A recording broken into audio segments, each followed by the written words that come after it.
Hello, good morning dito guys at good evening dito. Eto, ang sarap ng tulog ko, mas masarap ang gising ko.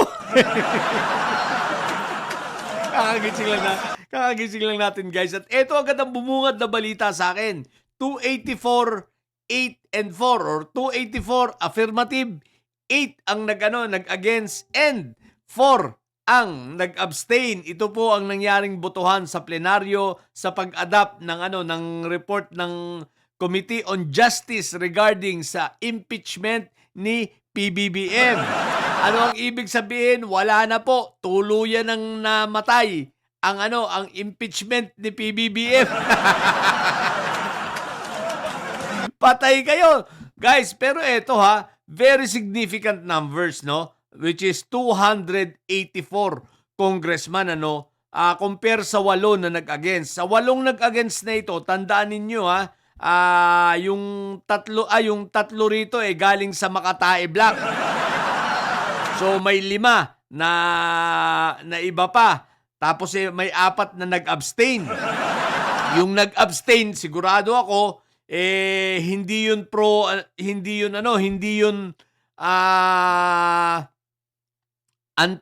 Sara, hindi rin yun anti-BBBM. Di ba? Na puro, maaari lang na yun. Duda ko mga nag-abstain. Malaman natin kung sino. Baka itong sila De Lima, no? Ang nag-abstain dyan. Pero guys, ito ang sa akin. Ito ang tanong. Ano mga didilis? Naiisip nyo na ba ang naiisip ko? Sabi ko sa inyo kaya si Inday Sayad ay may karapatang mangayayat. Kaya si Inday Sayad ay may karapatang mag-isip. At yung sinasabi ni Eli Fernando na sa tingin niya ay mababasura lang ang impeachment ni Sayad ay utot mo. Kasi ito si Eli Fernando, si Congressman Eli Fernando, talagang didilis naman ito. Nagpapanggap lang ito. Very obvious naman sa kanyang mga galaw, kita mo. Ang kasama, si Miao Miao at si Lipiste. Tapos, hindi niyan tinutuligsa ang mga Duterte. Hindi niyan tinutuligsa ang mga kay Inday Sayad, no? Oh. Simple lang yan Pero tapos sabi niya sa interview, mababasura lang, we. Ano yan? Mind conditioning ninyo? O, ano ngayon? O, mga didilis, balik tayo sa inyo. Naiisip nyo ba ang naiisip ko ngayon? Ito ngayon ang nagpapatunay na nakapuro no? Pagdating sa Kongreso, shoot na si Inday Sayad. Okay, baka nga ito pagka-refer nito sa Committee on Justice, baka ang mangyari rito second impeachment ang pasukin nito not second impeachment. Anyway, 3 impeachment na isang pa kay Inday Sayad Baka nga ang mangyari nito pag i-consolidate lang baka ito ay dun sa pumasok sa second mode, no? Which is yung 1/3 vote. Dahil posible pa rin yun, but pagdating nga lang sa 1/3 vote, syempre susundin nila yung sinabi ng Supreme Court na magkakaroon pa rin ng hearing, magkakaroon ng paglabasan ng ebidensya. Kaya lang, kumbaga, dediretso na ito sa plenaryo. Yung second vote, no? Kumbaga sa plenaryo na ito hindi ko alam kung paano magiging investigation nito, no? Okay, basta magkakaroon ng hearing kasi pagdating sa second vote, first time nating makikita, no, kung paano gagawin ng Committee on Justice, paano nila i-apply itong ipinag-uutos ng Korte Suprema. So, abangan natin. Pero eto guys, ang sigurado, 1,000% aakyat sa Senado ang articles of impeachment ni Sayad. Mga didilis, ang sabi ni Mike Diferencia, napakaraming mga congressman ang against na kay PBBM. Anyari? Sabi ko sa inyo, bulahan lang ang pinagsasabi nito mga didilis na to. Tsaka sila Mike Diferensya, di ba? Sadyang may diferensya lang ang utak. Oy, congratulations nga pala kay, kay Jing Paras, ha? Oh, yung isinampa niya laban sa ICI, bagamat yung ICI, malapit na rin mabuwag. Kumbaga, wala na rin namang kwenta. Pero, nireject pa rin ng Supreme Court. Iyak na naman si Paras tsaka si Topak Show. Ngayon, si Topak Show, magdahain na naman sa Supreme Court against naman dito kay Tito Soto. Naku, Borode! Si Topak Show walang kadala-dala, walang maipanalong kaso. Lahat tayo sinasampa sa Supreme Court, dismisalos. Anyway guys, balik tayo kay Sayad. Asa na yung marami ninyong sinasabi? Sabi ninyo, ang dami ng mga congressman na ayaw kay PBBM. Anyari na. Asa na yung mga congressman na taga Mindanao? Bakit hindi yata sila bumoto ng against, ha? At yung nag-against lang, ha? 5 lang doon ang anti-PBBM.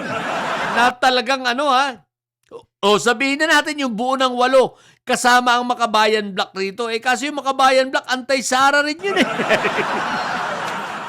Ibig man sabihin, 5? Asa na yung 10 na kaalyado ni Miao? Ay, malamang absent. Baka absent yung 5. Di ba yung kaalyado ni Miao? Di ba sabi nga ni Miao, sasampu na kayo. Anyari? Ngayon, nare-realize nyo na at napipicture nyo na ba, mga didilis, kung ano ang mangyayari, ha? Alam na dis, ha? Ngayon, ganito. Paano kaya pag akyat nito sa Senado? Tatandaan nyo, ha, sa Senado, ha, 15 na ang rito, ha, anong tawag rito? Ang mayorya, ha? 15 na, ha? Ngayon, ilan na lang ang pangalan ito? Minorya. Ilan na lang ang Makasayad Black? Di ba wawalo na? Dahil hindi nasisipot si Bato. Tandaan ninyo, ha, sa voting, ha, kailangan kailangan ang nakakaboto lang ay yung nandun sa plenaryo, ha? And 2/3 vote, 16 ang kinakailangan boto para itong si Inday Sayad ay ma-impeach. Ngayon, nakita ninyo ang overwhelming na suporta ng na boto ng congressman ngayon, ha. Ngayon, sasabihin ninyo, nako po, ito ay anong tawag nito? Representasyon ng taong bayan. Mga congressman, yan ang representante ng taong bayan, eh. 'Di ba? Kung ano yung boto niyan, yan ang nagre-represent ng boto ng kanyang distrito. Ay nako po, Rudy, ibig sabihin, kaya ka mapapaisip sa mga survey firm kung totoo ba o hindi, eh. Bakit? Kasi kabaliktaran ang resulta na naman ipinapakita na naman ito, eh, sa totoong nangyayari sa grounds, eh, no? Parang nung nakaraang eleksyon, 'di ba? Mali-mali ang mga survey. Mali-mali ang survey firm. Ito ay isa na namang pagpapatunay. Dahil nga mind conditioning. Kaso, ayan ang katotohanan. Kita nyo naman. Kaya ang masasabi ko, patay na si Sayad. Ngayon, pagdating sa Senado ay naku po, Rudy. Kaya si Sayad ay may karapatan na mga yaya. Pinagdasal nyo na ba? Huwag nyo kakalimutan ipagdasal, sapagkat nangangayayat na hindi na makakain, hindi pa makatulog ng maayos. At nag-iisip kung paano paplantsahin ang kanyang pagtakas. Simulan mo ng tumakas, Sayad! Doon din naman ang direction mo, doon din naman ang punta mo sa pagtakas. Sama mo na si iyutman mo. Diba? So yun lang, sa mga bobong didilis dyan at may sayad, ang tatay nyo ay karton. Manatili kayo mga bobo at may sayad, sapagkat ang may sayad ay laging high blood. Sarap talaga lang gising ko. Bye!